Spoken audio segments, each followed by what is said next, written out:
Now here's a question. Have you got a busted bike or a ripped jacket? Well, help is at hand at the so-called Repair Café. The idea started in the Netherlands, and now there's dozens of them across the south. They're run by volunteers, and the aim is to reduce the number of household items that we throw away, as well as getting the community together.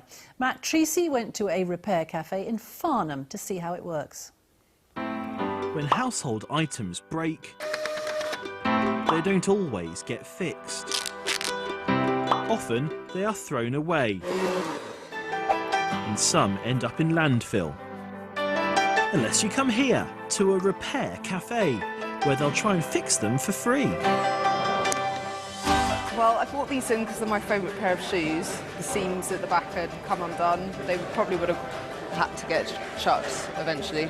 I bought in my pedal electric bicycle. The back carrier, the bolt had snapped on it. So I thought I'll bring it down to the Repair Café.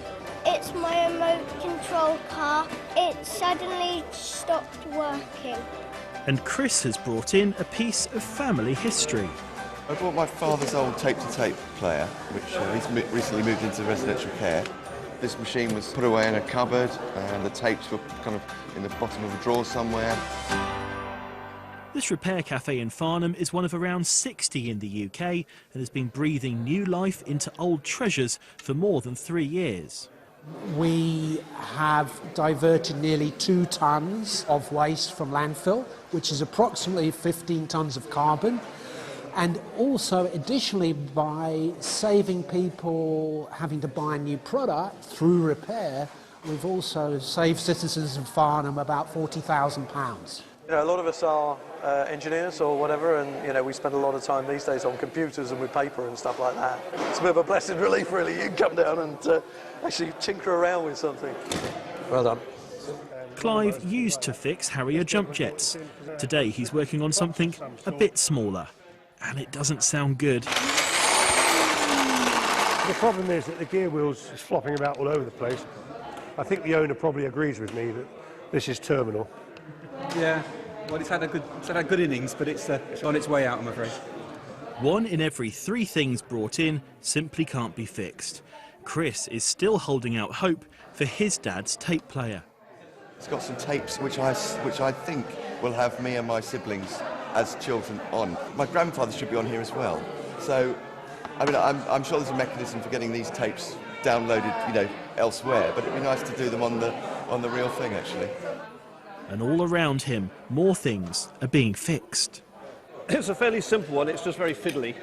Hurrah! Excellent, very happy. Yeah, they fix it. I think we are going to see over the next 5 to 10 years more legislation and standards, and maybe into the future, if products are found to be deliberately designed for very finite short lifetimes, maybe there'll be increasing issues for this. And then, mechanical magic.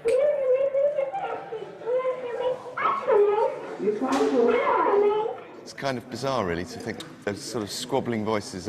My sister and I are aged probably 1 or 2 or 3 or something like that. We'll have to get you a chair, won't we? But I've got quite a lot of hours of tape now to work through to try and make some sense of it. I came along with some hope. I'm, delighted. Oh, it's a lovely ending to that story, isn't it, from Matt Treacy there. It's a great idea, Repair Cafés. Can you sew a button on? I could try. I'm not sure how long it would stay on for.